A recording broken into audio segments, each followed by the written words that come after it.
Hello. हम monetary and fiscal policies पे बात कर रहे हैं। आज का जो हमारा टॉपिक है वो है कि transmission mechanism of monetary policy के जो मॉनेटरी पॉलिसी है ये कैसे ट्रांसेंड करती है, इसके इफ़ेक्ट्स कैसे नीचे तक इकोनॉमी में आते हैं सेक्टर वाइज और लेयर वाइज, और कैसे ये कंजम्पशन लेवल पे और तमाम लेवल्स पे जाके इफ़ेक्ट करती है। First of all there is change in market interest rates.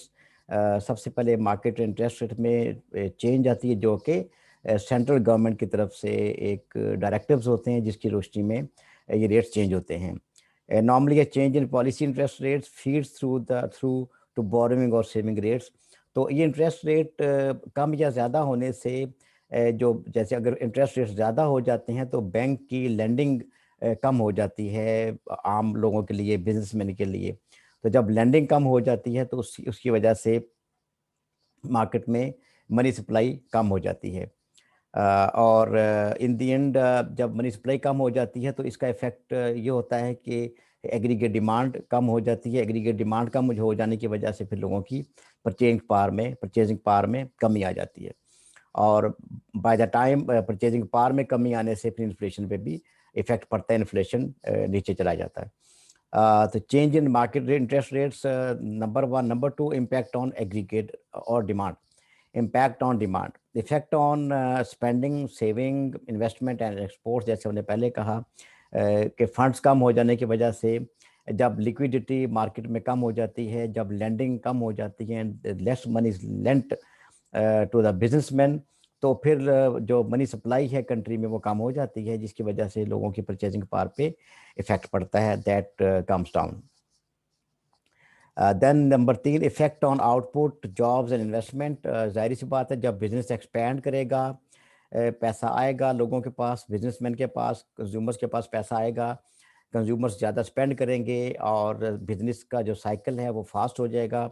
और दूसरी तरफ पे जो है वो जब बिजनेस का ट्रैक फास्ट ट्रैक पे चलेगा तो आउटपुट ज़्यादा बढ़ेगी। जब आउटपुट ज़्यादा बढ़ेगी तो ज़्यादा लोगों को जॉब्स मिलेंगी। तो this will be third effect of the monetary policy. Then number four, the real GDP and price inflation. Real GDP जो आप किसी बेस ईयर के साथ अपनी जीडीपी को कंपेयर करके रियल जीडीपी कैलकुलेट करते हैं, दैट आल्सो गोज अप और डाउन। जैसे कि हमने कहा कि money supply is the basic thing which is dependent upon the interest rate. तो higher the level of money supply in the country, higher the level of GDP. And चूंकि लोगों के पास पैसा ज़्यादा आ गया होता है, they have more money to spend, and that gives rise to aggregate demand. जब एग्रीगेट डिमांड बढ़ती है तो एग्रीगेट डिमांड ज़्यादा जल्दी बढ़ जाती है, जबकि एग्रीगेट सप्लाई उसके मुकाबले में उस स्पीड से नहीं बढ़ पाती। तो जो शॉर्टेज पैदा होती है उसकी वजह से देयर इज इन्फ्लेशन और प्राइसेस इंक्रीज कर जाती हैं। तो the rate changes then affect two of the key macro economic objectives. It can take between 12 to 24 months for the full effects on real GDP and the inflation rate after a change in policy interest rates. तो ये साल से 2 साल के दरमियान वक्त लगता है when the interventions sort of promulgated by the monetary policy bear their effects upon the economy at a larger scale. यहाँ पे आज की बात हमारी मुकम्मल होती है। We will start with the next topic in the coming clip इंशाल्लाह ताला।